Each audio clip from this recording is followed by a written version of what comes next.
We began our inquiry into the mess and complexity of the education system in South Africa with a performance by the intern group who are conducting these healing arts practices in schools. This is what they have witnessed. So, you decide to not do my work, ne? How do you think you're going to pass the grade? Nini, tomorrow. Grade 5.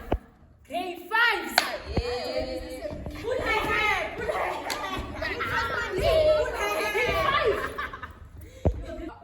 Okay, Bushe, that was unnecessary. Can we all okay? We're all sisters here. My sister is at home. There is corona, ma'am. So. Come on, guys. Let's don't need to be with each other. Let's hold hands. You can hold the hands.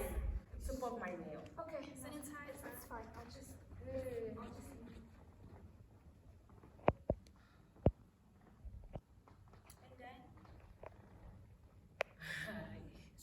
She does this all the time. When it's time to mark. Guys, I know what's going on. She's possessed. Welcome to the schools that we are in. He says I don't do his homework.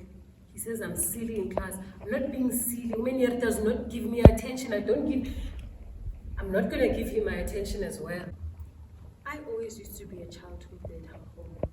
But ever since my parents separated and my mom left home, there's nobody to help me do my homework.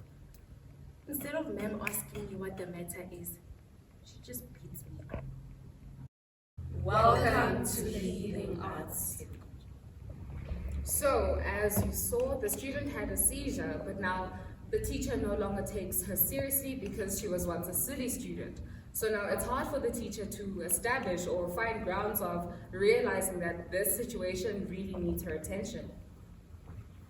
Teachers are being disrespected by children. They choose to run away from classes and not teach these children. These children need help, but they can't get the help they need because they're distracted, they need attention, and no one is giving them the attention that they need.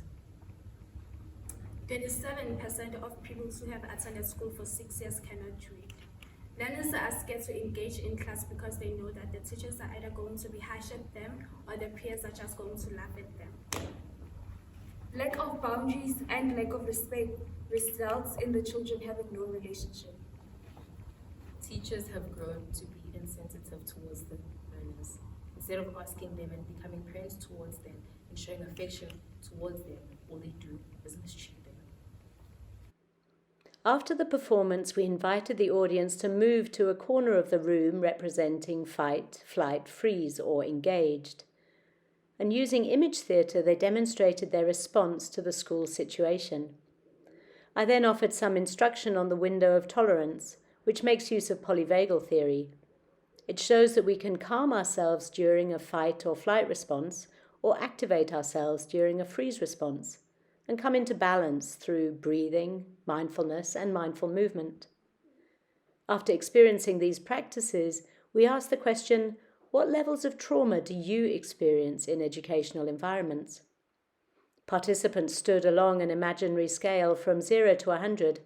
One even stood at 103%, saying how trauma impacted the entire school community, children, teachers, admin staff, and parents. Velma de Beer described trauma as a wound. After a traumatic incident, we cry out. We need to speak and tend to the wound. Trauma can also become a cramp in the body. And so the practices we need to do uncramp the body through stamping, clapping, singing, or chanting. These healing arts stimulate movement, feeling, and thinking, bringing us back into relationship with others. The intern team guided us through rhythmic practices that they've been using in schools.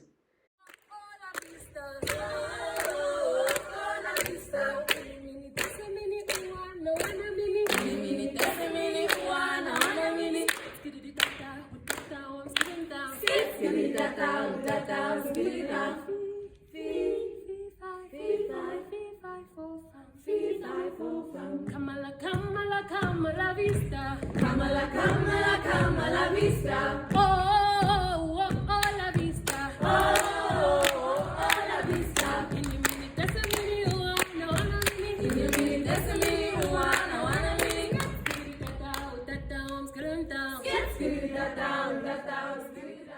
And at the end, we asked participants to choose the same or a new corner based on how they felt after the practices. The vast majority now felt regulated and acted out the physical gesture of social engagement.